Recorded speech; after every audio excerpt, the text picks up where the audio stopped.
Mga suki, ito po ang ating update ng mga presyo. Ang ating pong asukal ay yung brown sugar po ay mag-increase tayo ng 1 peso per every 450 grams.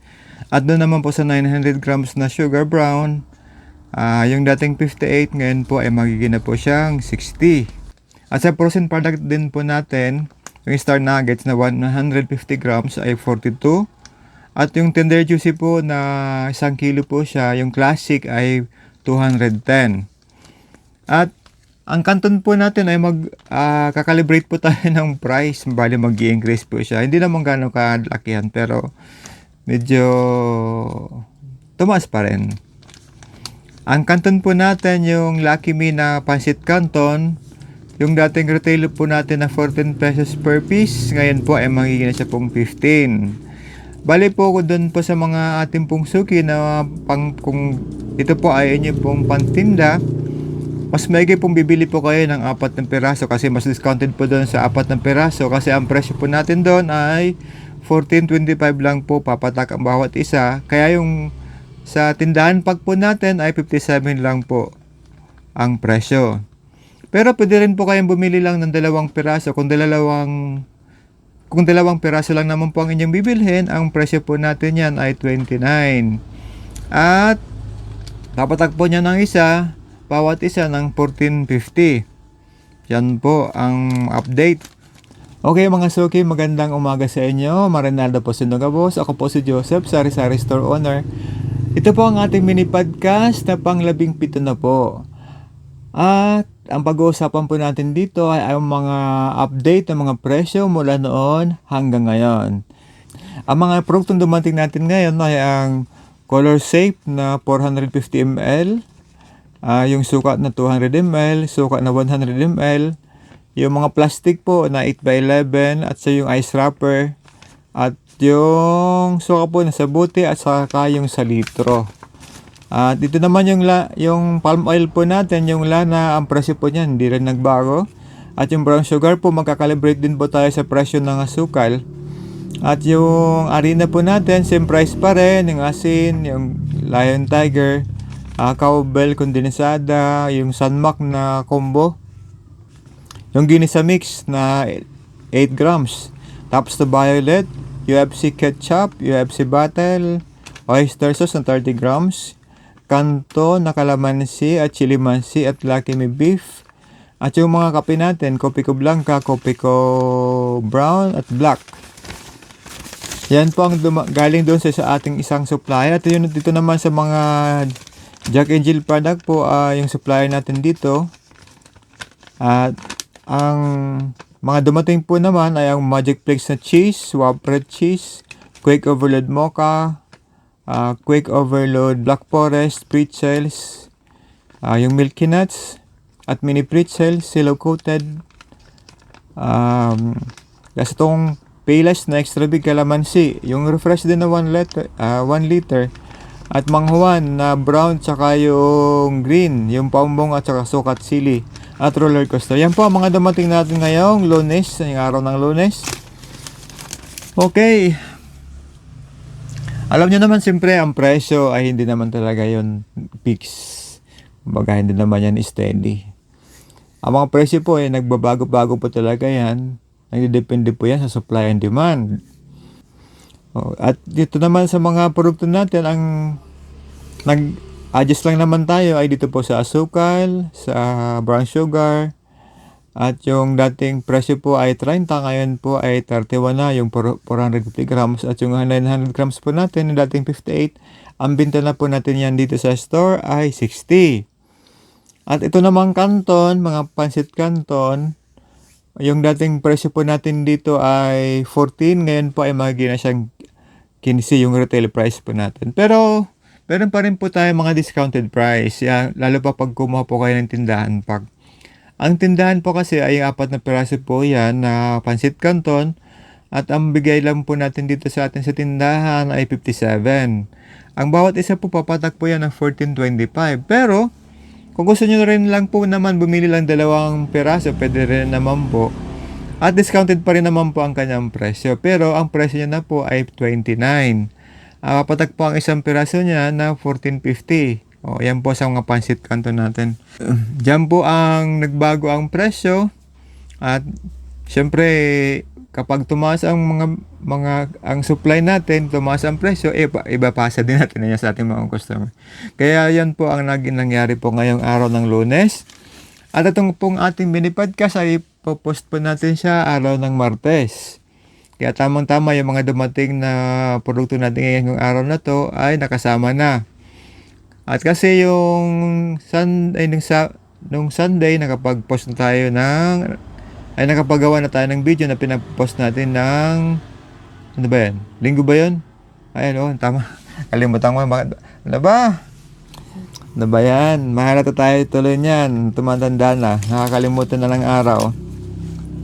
Kasi ngayong Lunes, wala po tayong in-upload. Pero nung Sunday po, meron po tayong na-upload na mini podcast. Yung ating mini podcast po na pang 16 po yun. At ngayon po, ito na po ang ating mini podcast na pang 17. Kaya, kita nyo, nakaabot na po tayo ng pang 17 na episode ng ating mini podcast. Okay.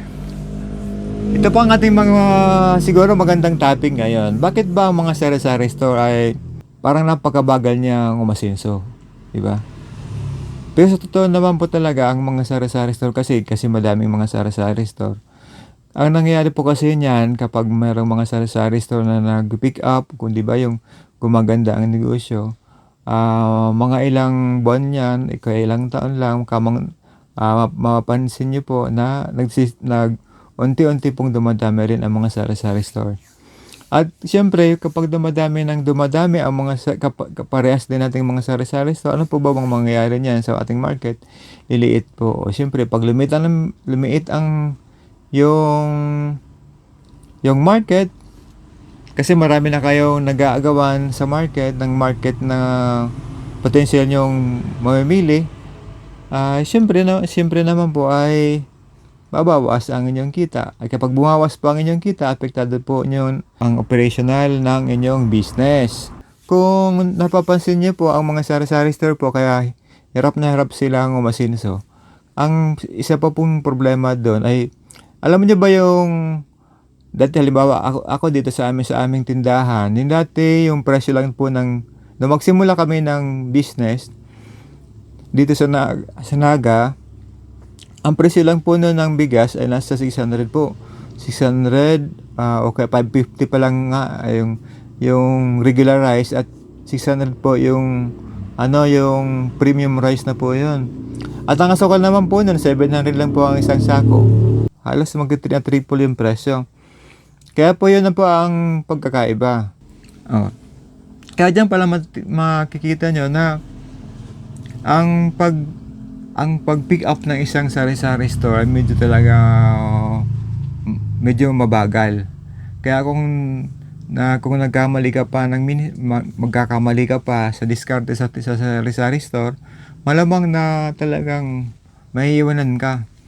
Kasi yung mga presyo, yung capacity mo noon at tapos i-compare mo sa ngayon, ay di ka na makakabili ng ganong amount. At yung pera mo naman noon, tama, maliit nga lang, parang nagdadag yung pero pag tiningnan naman yung purchasing capacity mo ngayon, sa observation ko po ay yung pag ang mga bilihin ay tumataas, ang tumutumal naman po niyan ang binta. Ang hirap sa sari-sari store, para bang ang tagal kang umasinso, ang tagal kang mag-pick up. Kasi nga po ay, kumbaga nakatingga ka na lang dito. Wala ka naman ibang pwedeng gawin. Hindi mo naman to pwedeng iwan sa iba. Kaya, yung mga taong gusto mo rin ganitong business, siguro pag-isipan niyang maigi kasi parang long time commitment talaga ang pag-business na to. Kasi pag nasimulan nyo na po, mahirap namang iwan nyo na lang basta-basta kasi yung una, yung puhunan nyo. Pangalawa, yung effort nyo na ininvest dito sa ganitong business. Siguro kahit siguro anong negosyo. Lalo pa sa panahon natin ngayon, nag-evolve ang style ng mga business. Meron ng mga online selling, meron ng mga Laban, meron ng Shopee, may Lazada na, kung ano-ano pa. O, kita nyo? Pati nga diaper, pwede na nyo nang bilihin sa online. Tapos, napaka-competitive pa ng price. Pero napakalahi pa pinanggalingan yan. Pag ikaw na-compare mo naman sa, sa mga local seller, medyo mas mataas na yung sa local kumpara mo dun sa online. Siguro yung mga produkto lang naman, mga ilan-ilan. Pero over time siguro, malamang na yan ang pinakamalaking lagot sa ating mga nagdinegosyo. Kasi napakalaki ng mga capacity nila, tayo naman ay maliit lang naman. Siguro tayo niyan ang number 1 na masasagasaan. Parang ganito gaya dito ngayon sa Naga, nang mag-put up ng SM, si LCC ang dami parang nagbarabarangay na, naglalagay na ng mga outlet niya sa mga barabarangay. Halos lahat na lang atang barangay mayroong LCC ng mga supermart. Okay, kita nyo, di sino man sagasaan nun. Di siyempre, yung mga lokal na malilit lang naman ang puhunan, yung mga sari-sari store, nandyan sa mga barangay. O, kaya yun po ang na-encounter natin. O, kita nyo doon sa may bagong bayan. Dati nun, meron doon mga business na rin ng mga medyo lumalaki-laki ng lumalago-lago ng mga sari-sari store. Tapos, biglang pumasok si LCC, lahat yun namatay. O, ngayon, ano na nangyari? Sili-sisi na lang ang buhay. Sa unang tingin, parang nilamon na nila sisi lahat ang market doon. Pero meron pa rin naman natitira, di ba? Kahit paano meron pa rin namang mga nagdinegosyo doon. Aside from LCC, yung mga malaking negosyo. Pero ang difference po kasi kapag natabihan ka ng mga malalaking mga supermart, siyempre, ikaw kung bumibili ka lang naman sa mga supermart, ikaw natabihan ka ng supermart, siyempre, saan ka doon pupulutin? Wala. Di mawawala ka. Kaya nga po yung mga sari-sari store na nakikita ko na nag-ooperate na rin, madami parang kasi mga kabuti ang mga sari-sari store dito kasi pag nakikita nilang gumagandang negosyo, mga ilang lang dyan, meron na namang bagong magbubukas. Lahat, kung ano-ano pa. Para yung mga laundry. Pag nakakita ng laundry gumaganda, mga ilang lang dyan, may laundry na naman ulit. Tapos nung mauso yung mga tubigan, halos ilang water refilling station na ang nandito sa ating lugar. Tapos, nawala. May natira na lang ng mga ilan-ilan. Kaya ganun yun.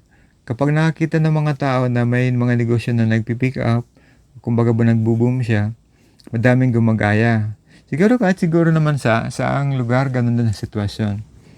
Kaya lang, ang kalimitan po niyan, yung mas maliit ang puhunan, syempre siya po ang nauunang mawala. At yung medyo mahaba ang kanilang mga PC, yun ang matagal na nag-i-exist sa negosyo. Kaya po ang sabi ng mga Chinese, kung mapapansin niyo po, ang mga Chinese po kapag bago po sila nagpuput up ng business, ang unang-una po nilang binibili ay ang lupa't bahay. Kasi daw po, kapag sila po ay nalugi, at least may bahay pa. Di ba? Kaya yung kanilang tirahan, yung sa baba ay tindahan, sa pangalawang yung pag second floor ay tirahan nila. Kaya ang simple lang daw po ang reason doon. Kasi pag nalugi sila sa business, meron pa silang tahanan. Kasi naman kung nalugi ka sa business, pati tahanan na may mawawala pa rin. Hindi mahirap na, di ba? Okay, siguro po mga suki, dyan po siguro na mag-end ang ating mini podcast ngayon na pang 17. Naka-17 na po tayo. Matagal-tagal na po nakakadami tayo. Ilan ba kayang gusto kong matarget nito sa pagpa-podcast? Kasi nilagay ko kasing title dito, mini podcast. Para kasing, kumbaga sa pinag-uusapan lang naman natin dito ay mga bagay-bagay tungkol sa ating sari-sari store. At yung mga presyo, pag-update, at kung ano pa. Doon lang po talaga umiikot-ikot ang ating topic sa sari-sari store. Kaya lang po siyempre yung ating po mga suki dyan, salamat po sa inyo sa pagtangkilik ng ating tindahan, ng aming pong sari-sari store. At yung mga suki ko po dyan sa Vilmar, sa Clupa, sa San Felipe, sa Villa Karangahan, Metro Homes. At dyan din po sa Libutan, at dun po sa may northbound terminal yung ating mga suki dyan. At sa Haring Kanaman din po, nakakarating pa po rin din dito sa aming tindahan dito sa Philippines. Salamat po sa inyo sa pagtangkilin niyo po ng aming tindahan, at kung hindi po dahil sa inyo, wala rin po ako ngayon. At yung hindi pa namin mga suki, sana po ay inyo pong aming madala o mapunta ng aming sari-sari store. Malapit lang po kami sa may tapat ng Kalawag Elementary School, in between po kami ng gate ng school. At sa dulo naman po namin ay nandiyan lang po yung ating barangay hall. O sige po, mga suki, siguro dyan na po mag-e-end ang ating mini podcast ngayon. Sa ulitin naman po, sana po ay di po kayo magsawa sa akin. At sana po ay makasama din ako sa inyong pag-score sa inyong mga cellphone. Alam ko naman po kayo na palagi kayong nakahawak ng cellphone. At lagi kayong tumitingin ng mga updates. Diba? At sana po sa pag-updates po, sa pagtitingin po ninyo ng mga updates sa inyong mga cellphone, sa inyong messenger o ka Facebook, sana po i-follow nyo rin po din po ako. Diyan po tayo sa dalawang social media platform na yan, nagpo-post ng mga content. Ang ating mini podcast po ay nyo pong matunghayan sa Facebook at sa YouTube. O, ayan na po. Sige na po siguro mga suki, ito na po ang ating mini podcast pang 17. At ngayon po ay araw ng Lunes, gabi ko po ito ay na-record. Ito-post po natin ito ng Martes ng umaga. Tara po, sige, bye-bye, see you again!